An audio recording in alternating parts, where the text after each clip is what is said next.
रामपुर नाम के एक गांव में टुनटुनी नाम की एक गरीब चिड़िया रहती थी। उसके पास आम का बगीचा था। वह रोज सवेरे आम के खेत जाकर उन आम के पेड़ों को पानी डालती और उनकी निगरानी करती। इस साल पेड़ों पर अच्छे खासे आम आए थे। उसने सोचा, क्यों ना इन आमों को गाँव में बेचकर पैसे कमाऊं।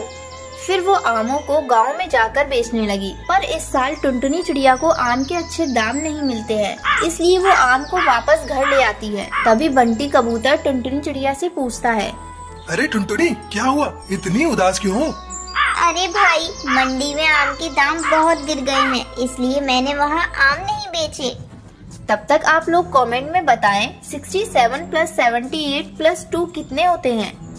तुम ऐसा करो, उन आमों को शहर के सड़क पर जाकर सीधे पक्षियों को बेचो। मेरा एक किसान दोस्त भी ऐसा ही कर रहा है, उसे अच्छा खासा मुनाफा हो रहा है।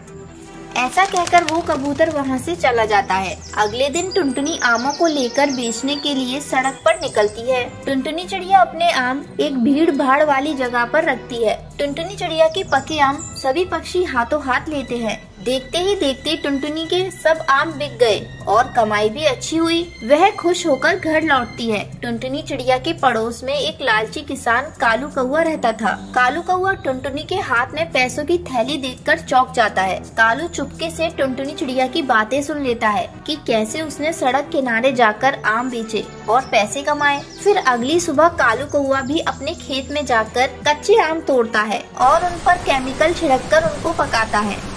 अब तो मेरे आम बहुत बिकेंगे और टुनटुनी से भी ज्यादा पैसे कमाऊंगा। हा हा हा। अगले दिन कालू कौआ सड़क किनारे बैठा आम बेचने लगता है, पर कोई भी उसके आम नहीं खरीदता। सभी पक्षी टुनटुनी चिड़िया के आम ही खाना पसंद करते हैं।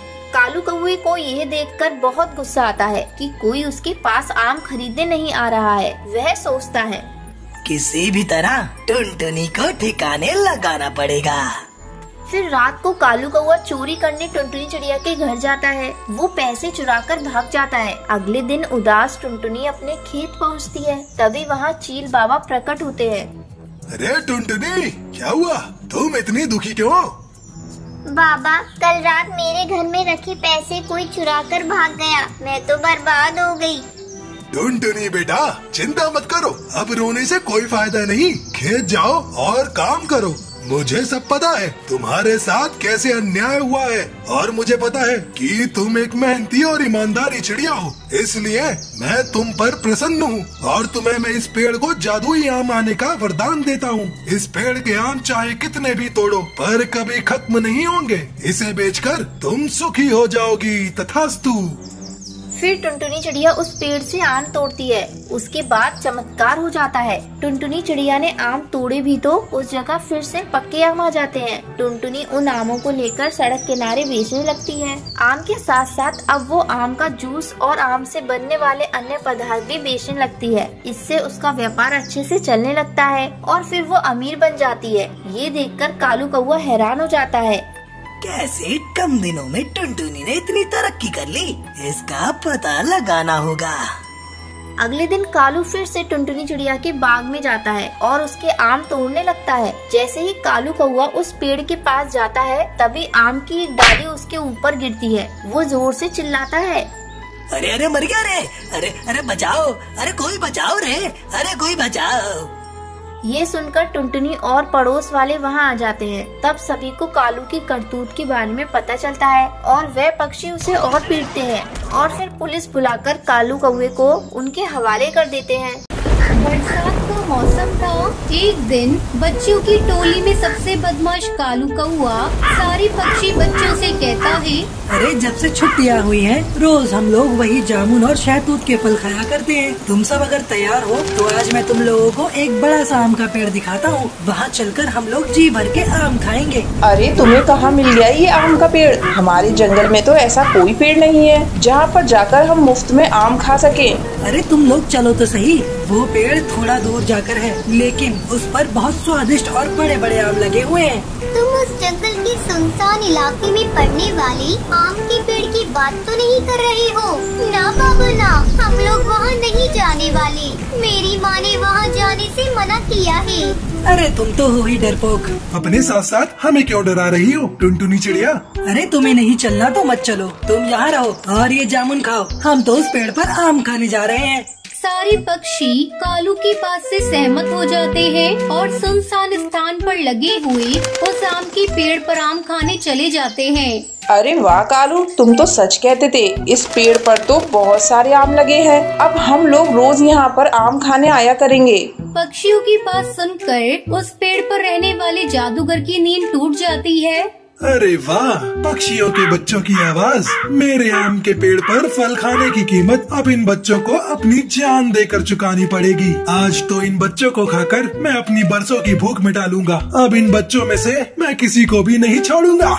दुष्ट जादूगर पक्षियों के बच्चों पर हमला करने ही वाला होता है कि तभी हरिया काका वहाँ से गुजरते हैं। अरे बच्चों, तुम लोग इस पेड़ पर बैठकर क्या कर रहे हो? क्या तुम्हारे माता पिता ने तुम्हें नहीं बताया इस पेड़ से आम खाना मना है? चलो जाओ यहाँ से। हरिया काका को वहाँ देखकर सारे पक्षी बच्चे डर जाते हैं और तुरंत वहाँ से उड़ जाते हैं। ये कैसे हो सकता है? मेरे इतने करीब आकर मेरा शिकार मेरे हाथों से निकल गया। इन बच्चों की महक मेरी भूख को और भी बढ़ा रही है। अब मैं इन बच्चों को खाए बिना नहीं रह सकता। कोई उपाय तो ढूंढना ही होगा। इसके बाद दुष्ट जादूगर बच्चों को शिकार करने के लिए एक उपाय सोचता है। अगले दिन जादूगर एक साधारण कौवे का भेष बदलकर जंगल में आम बेचने आता है। आम ले लो आम, ताजे ताजे आम, मीठे रसीले आम। मेरे आम इतने ताजे और रस भरे हैं कि जो इन्हें एक बार खाता है वो दोबारा खाए बिना रह नहीं पाता। आम बेचने वाले कौवे की आवाज सुनकर सबसे पहले बंटी कबूतर बाहर निकलता है। अरे आम बेचने वाले, तुम्हारे आम तो वाकई बहुत बड़े और रसीले लग रहे हैं। ऐसा लगता है जैसे तुम उसी पेड़ से तोड़कर ये पीले आम लाए हो। बंटी कबूतर उस जादूगर की बातों में आ जाता है और जैसे ही वो शाम को खाता है वो जादूगर के वश में आ जाता है। एक शिकार का इंतजाम तो हो गया, बाकी के शिकार को और ढूंढना है। मैं किसी को भी नहीं छोड़ूंगा। तुम सबको चुन चुन के अपने आम के पेड़ पर ले जाऊंगा। इसके बाद बंटी कबूतर सम्मोहित होकर खुद ही उस आम के पेड़ के पास जाने लगता है। थोड़ी दूर जाने पर इससे पहले कि कोई और पक्षी मुझे देखे, जल्दी जल्दी उन बच्चों को ये आम खिला देता हूँ और पकड़कर अपने पेड़ पर ले जाता हूँ। तभी जादूगर को टुनटुनी चिड़िया अपने घर के बाहर खेलती हुई दिखाई पड़ती है। अरे आओ आओ छोटी चिड़िया, तुम्हें भी आम बहुत पसंद है ना? लो मेरे आम खाकर देखो। नहीं नहीं, मेरे पास आम खरीदने के लिए पैसे नहीं है। मुझे तुम्हारे आम नहीं चाहिए। तुम्हारे जैसे छोटे छोटे बच्चों को मैं मुफ्त में आम देता हूँ। मैं तुमसे पैसे नहीं लूंगा। आओ मेरे पास आम देखो कैसा है। नहीं, मैंने कहा ना, मुझे आम नहीं चाहिए। मेरी माँ ने अजनबी पक्षियों से कुछ भी लेने को मना किया है। बड़ी जिद्दी है ये चिड़िया, लगता है ऐसे नहीं मानेगी। इतना कहकर वो अपने जादूगर रूप में आ जाता है। मैंने कहा ना, जल्दी से आम खा ले। खा जल्दी से, जल्दी खा। जादूगर जबरदस्ती टुनटुनी चिड़िया के मुंह में आम का टुकड़ा डाल देता है, जिसके बाद वो भी सम्मोहित होकर वहाँ से आम के पेड़ की ओर उड़ जाती है। इसी तरह वो दुष्ट जादूगर बारी बारी से जंगल के सभी पक्षियों को वश में करके अपने आम के पेड़ पर ले जाता है। कुछ देर बाद जंगल में अपने बच्चों को गायब पाकर सारे पक्षी रोने लगते हैं। अरे देखो पक्षियों, एक साथ इतने सारे बच्चों के गायब होने के पीछे जरूर कोई बड़ी वजह है। आज दोपहर को मैंने एक आम बेचने वाले को देखा भी था, जो बच्चों को मुफ्त में आम बांट रहा था। अब मुझे लगता है उस आम बेचने वाले जादूगर के आने के बाद से ही बच्चे गायब हुए हैं। हे भगवान, कहीं वही आम के पेड़ पर रहने वाला दुष्ट जादूगर ही तो हम सभी के बच्चे को नहीं ले गया।